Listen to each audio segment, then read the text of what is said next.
Storm. She's great, one of the most powerful and influential mutant leaders with her ability to control the weather. Her character design is pretty unique with the white hair and cape that's tied to her wrists, which are very iconic and recognizable. But the design of Storm didn't come out of nowhere. In fact, it was an amalgam of not 2, not 3, but 5 different characters.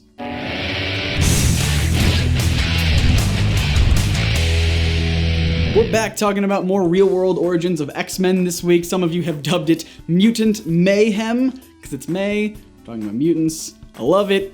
Headcanon accepted. If you missed the first video about Nightcrawler, I recommend watching that first, as it helps set up the state of mutants at Marvel and the background of the co-creator of Storm, Dave Cockrum. Allow me to summarize it. In the early 70s, Marvel was planning on relaunching the X-Men, whose comic had recently been canceled, with a brand new team of mutants from around the world.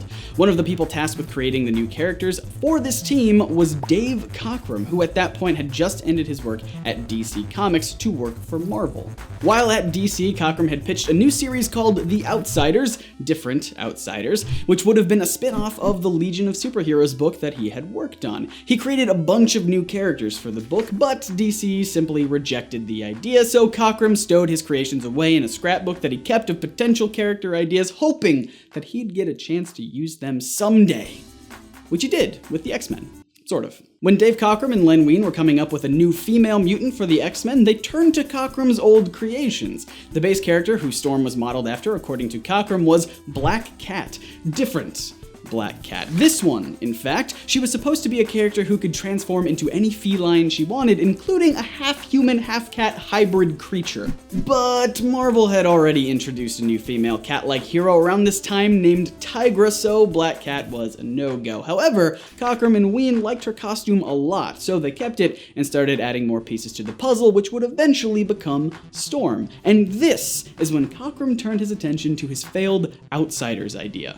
3 characters proposed for the Outsiders were a woman named Trio, a winged character named Quetzal, and a weather-manipulating guy named Typhoon. Each had a hand in creating Storm, so let's start with the obvious. Needing a new power for the hero formerly known as Black Cat, Cockrum chose to go with Typhoon's power to control the weather. But the character's look was still heavily influenced by her former cat powers, so they needed to change some more things around. Cockrum turned to another Outsiders character named Quetzal, who had long flowing hair and blank, narrow eyes. The idea to make the character's hair white almost didn't happen because Wein was concerned that the readers would think she was someone's grandmother, to which Cockrum replied, quote, "Trust me, they're not going to think she's anybody's grandmother." Alright, we're most of the way there. The only thing we have left to tackle is Storm's cape. For the overall design, Cockrum repurposed it from a fellow X-Man, Jean Grey. You see, Cockrum really hated Marvel Girl's costume design, so he made up his own, but basically everyone involved, including Cockrum, didn't like the design he made for her. Plus,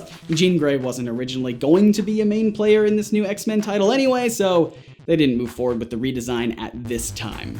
But as you can see, this rendering of her costume featured a unique cape that Cockrum would effectively copy-paste onto Storm to complete her look. Interestingly, it seems as though Jean Grey's cape was inspired by, you guessed it, yet another Outsiders character named Trio, who would have a dark cape with a yellow trim that would connect together in the center by a red gem. Basically the same cape as Marvel Girl's cape without it connecting to her wrists. That was added with Jean Grey. If you take all of those elements, the costume, the cape, the powers, the facial features, and hair taken from a handful of rejected characters and designs, you not only get one of the most famous members of the X-Men, but also a lesson in never letting your creativity go to waste. But we are not done yet, dear nerds. I feel the need to talk about the story behind Storm's Mohawk. To keep it short, it was simply a joke gone wrong.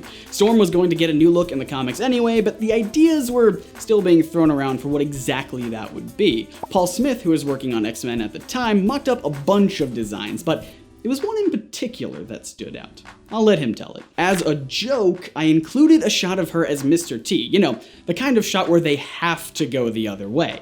Wheezy, X-Men editor Louise Simonson's response, "They're gonna hang us whichever way we go." Let's commit the murder. He tried to fight it, but it didn't matter. Storm got her Mohawk, and Smith recalled how he was unsure if Dave Cockrum ever fully forgave him for it. Personally, I think the Mohawk looks great, but what do you think about it and the rest of Storm's striking design? Let's talk about it all in the comments. We're doing a whole week of X-Men videos here at NerdSync, which is apparently being called Mutant Mayhem, so hit that big sexy subscribe button so you don't miss out on any of them. We'll have links in the description below to other videos as they are released, or if you're watching this in the mysterious future, you can click here to learn the real origin behind Nightcrawler and how he was almost a DC character, or you can click right here to learn about how Wolverine was almost a real, literal Wolverine. My name is Scott, reminding you to read between the panels and grow smarter through comics. See ya.